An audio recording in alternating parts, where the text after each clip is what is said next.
السلام عليكم ورحمة الله وبركاته.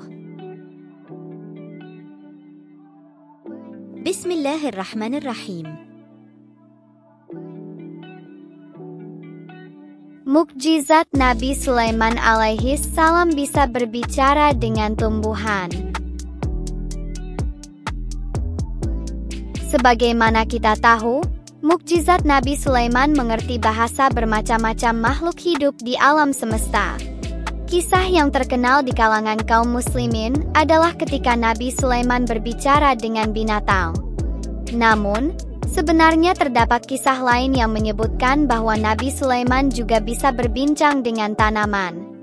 Melalui perbincangan Nabi Sulaiman alaihi salam dengan tanaman, muncul konsep ekologi spiritual kenabian pada masanya. Ekologi spiritual menekankan pentingnya dimensi spiritual dalam merawat alam karena alam tidak layak dieksplorasi habis-habisan. Lingkungan alam yang meliputi makhluk hidup seperti tanaman, hewan, maupun benda mati seperti bebatuan, air, dan tanah sangat erat kaitannya dengan keperluan hidup manusia.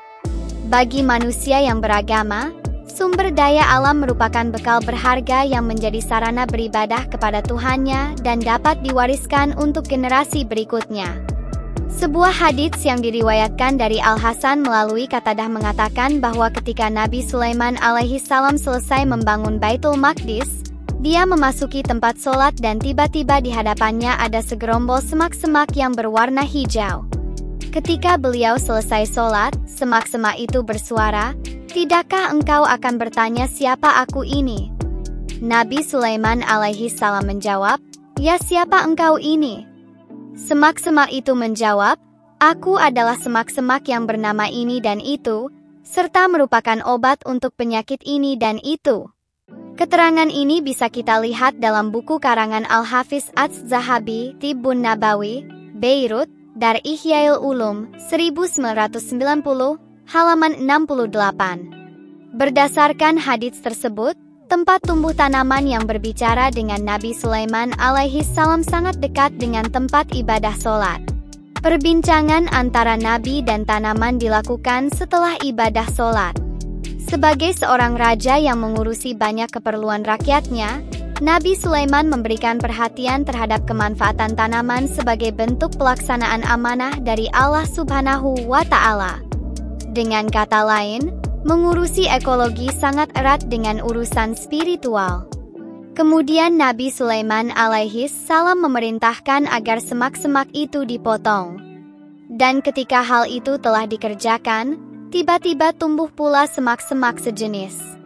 Maka begitulah yang terjadi setiap hari apabila dia masuk ke tempat sholat, dia akan menemukan semak-semak yang juga memberitahukan namanya lagi. Dengan cara ini, Nabi Sulaiman alaihi salam dia memperoleh pengetahuan tentang semua semak-semak itu, dan kemudian dia menulis buku tentang obat-obatan menyangkut semak-semak tersebut, yang menjelaskan obat-obatan yang bisa diperoleh dari mereka.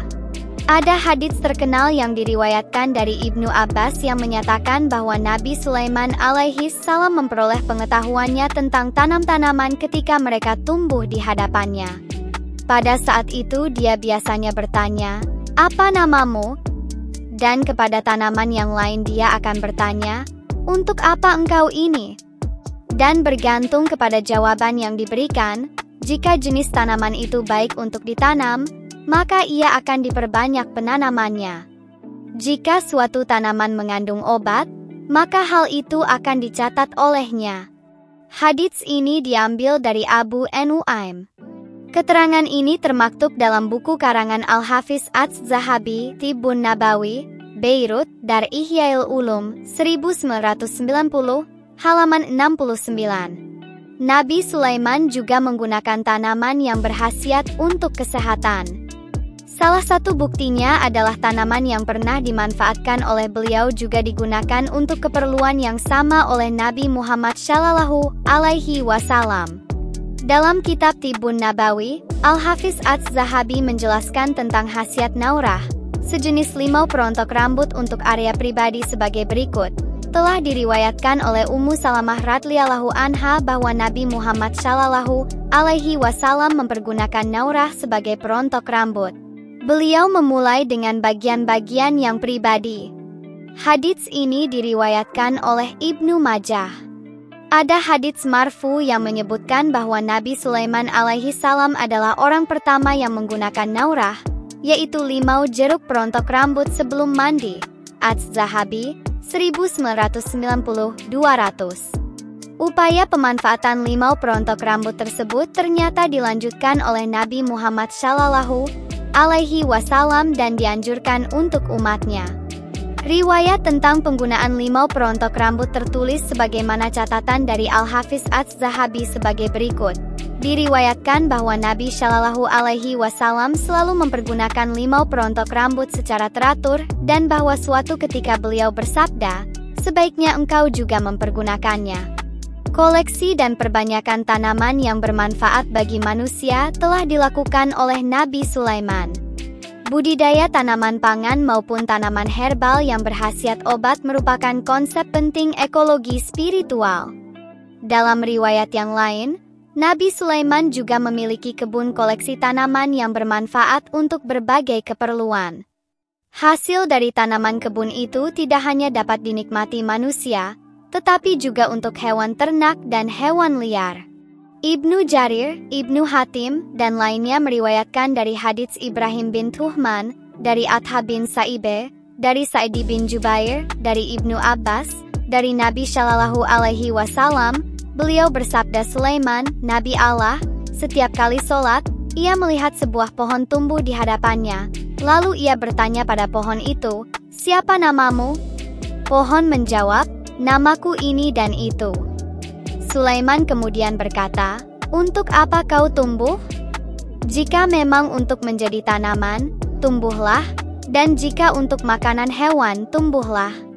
Lihat keterangan buku karya Ibnu Katsir, Kasyashul Anbiya, Makkah, Maktabah At-Talib Al-Jamai, 1988 m, halaman 599. Keunikan tanaman-tanaman bermanfaat yang tumbuh di berbagai belahan dunia selalu sesuai untuk mencukupi kebutuhan manusia di daerah tempat dia tumbuh.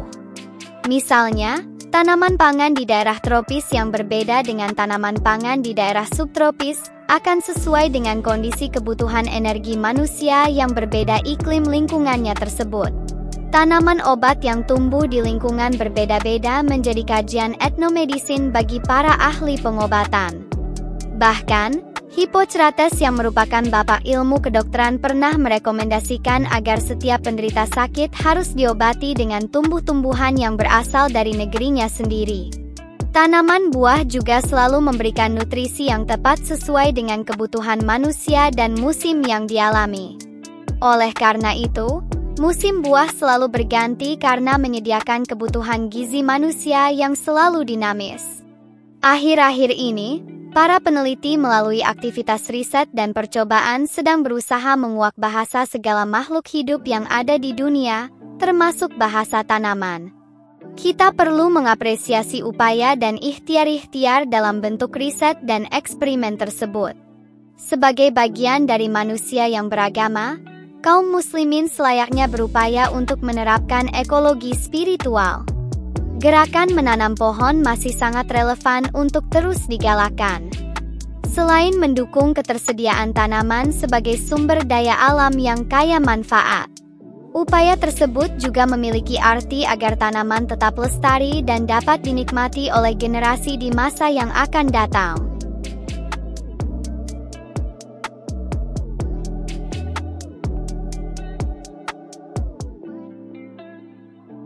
Wallahu a'lamu bis-shawab.